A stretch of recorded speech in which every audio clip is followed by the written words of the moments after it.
Hey, what's up guys? We're still here in Cape Town with Dylan Wichmann. My name is Wieger from Appletree Surfboards, and today we're gonna sort of talk about another question that we get a lot, is that are your boards compatible to all foil brands?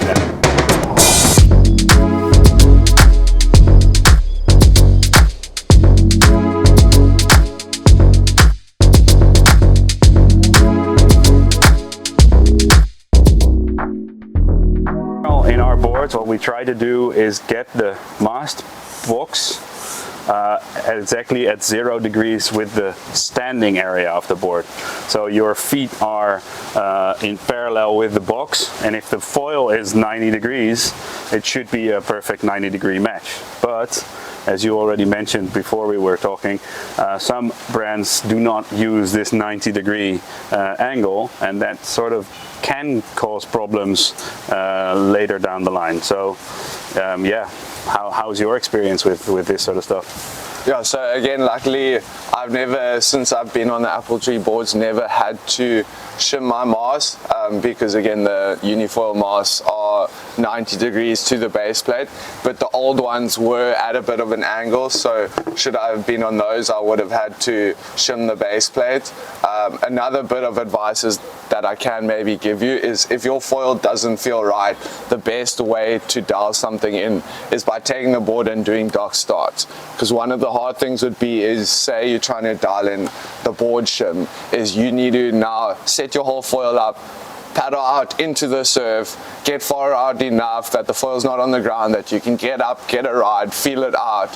Where if you go and dock start and you already know how to dock start, you can go dock start, do 2 pumps and feel if the foil's right or wrong for you. Yeah. Then you can say take 5 different base plate shims down, shims for whatever you want to shim, mess around with that, and within 10 minutes you should know exactly what setups you want to be riding with your specific board and foil brand that you ride. Yeah. So like I said, we try to do 90 degrees. Our other surf foil model, so not the one that we have here, but the Pro Foil V2, actually has a slight negative angle of attack, and we did that on purpose just to angle the board down slightly. And I've noticed that a lot of riders really like this down sloping board, slightly down sloping board, for when surf foiling, because otherwise it sometimes feel that you get pushed up too much, and if you go down the face of a wave, you, of course, like if you're going down, your board is naturally already a little bit down, but if it sometimes wants to stay up, it's hard to put that front foot pressure. Have you noticed that in that board compared to this one, how it's sort of slightly different? Well, I think also what's happened a little bit for me is that I got into the level now where I don't really notice those changes as much. Yeah, so what I can do is, like, if there's too much front foot pressure, I'll shift back a little bit or forward a little bit. And so what I'll do to help with that is I've actually started riding all my foils further forward in the box. So then you have that, I can move back on my board or I can move forward, as opposed to if you have your foil all the way back in the box, there's only so far your back foot can move to be able to balance the board. I think the reason why I did notice a little bit of the negative angle in the previous boards was actually because the old unifoil masts also used to have that same negative angle. So most of the time I was riding more front foot down.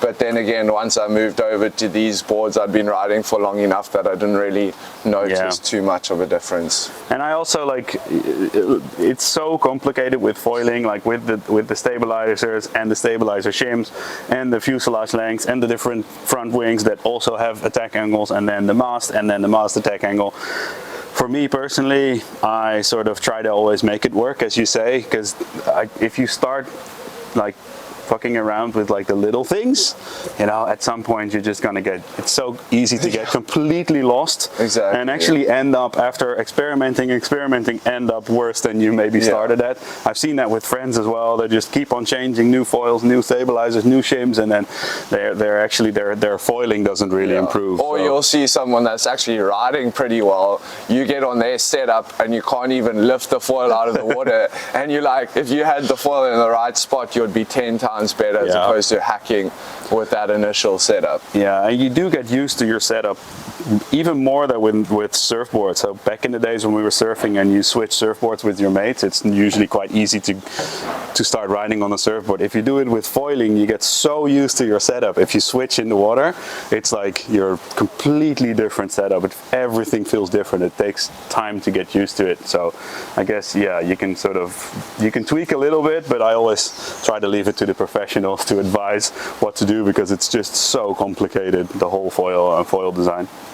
Yeah, so a little bit about the tack angles. Again, like I said, our board should work with all foils out there.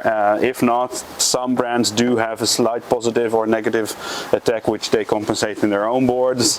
I don't know why. Maybe they're trying to sell more of their own full kits. I can understand why they do it, but with a bit of shimming, you should always be able to make it work. Just remember that ours are always at 90 degrees, which should be the neutral position. It's a good starting point, and then yeah, just go from there with your shims.